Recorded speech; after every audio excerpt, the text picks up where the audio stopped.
किस पाप कर्म के कारण प्राणी गर्भ में प्रवेश करता है और उसे क्यों गर्भ में कई कष्टों को भोगना पड़ता है? किसी की पत्नी क्यों युवावस्था में ही मर जाती है और पिता के रहते पुत्र क्यों मृत्यु को प्राप्त करता है?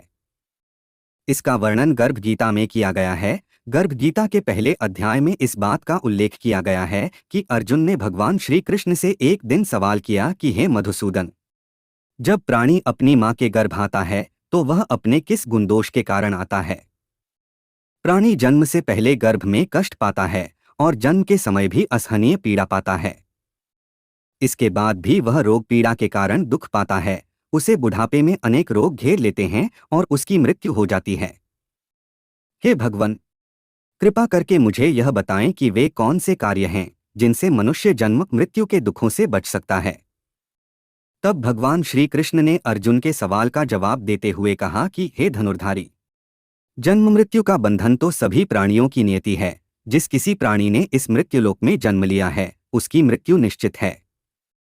जो प्राणी संसार में नष्ट होने वाले पदार्थों से प्रेम करते हैं या जो प्राणी संसार की नश्वर वस्तुओं की इच्छा रखते हैं और भगवान भक्ति से विमुख रहता है, वह बार बार अनेक योनियों में पैदा होकर जीवन मरण और गर्भ के दुख भोगता है। भगवान कृष्ण के मुख से ऐसी बातें सुनकर अर्जुन ने फिर उनसे पूछा कि हे माधव, संसार की मोह माया से मुक्ति तो संभव नहीं है। मन 5 विकारों के वश में है। वे 5 विकार काम, क्रोध, लोभ, मोह और अहंकार है। यह मन मस्त हाथी की तरह है, माया मन को हर लेती है। इन 5 विकारों में अहंकार सबसे प्रबल है। यह प्राणी को नरक में ले जाता है। हे जनार्दन, इस मदमस्त हाथी को कैसे वश में किया जाए, अर्थात मनुष्य को कौन से प्रयत्न करने चाहिए जिनसे मन को भक्ति में लगाया जा सके? तब श्री कृष्ण बोले कि पांडुपुत्र, जिस प्रकार मस्त हाथी को वश में करने के लिए महावत अंकुश का प्रयोग करता है, उसी प्रकार मन को काबू में करने के लिए ज्ञान रूपी अंकुश का प्रयोग आवश्यक है। भक्ति और ज्ञान अभ्यास करने पर ही प्राप्त होते हैं। अहंकार करने से जीवन नरक बन जाता है। श्री कृष्ण के जवाब से संतुष्ट होकर अर्जुन ने पुनः उनसे सवाल किया कि हे जनार्दन, कुछ प्राणी तो आपकी भक्ति करने के लिए वन जंगलों में जाकर रमते हैं और कुछ सांसारिक मोहमाया छोड़कर जगह जगह भटकते फिरते हैं। हे प्रभु, इस बारे में कैसे पता चले कि आपकी भक्ति किस प्रकार मिल सकती है?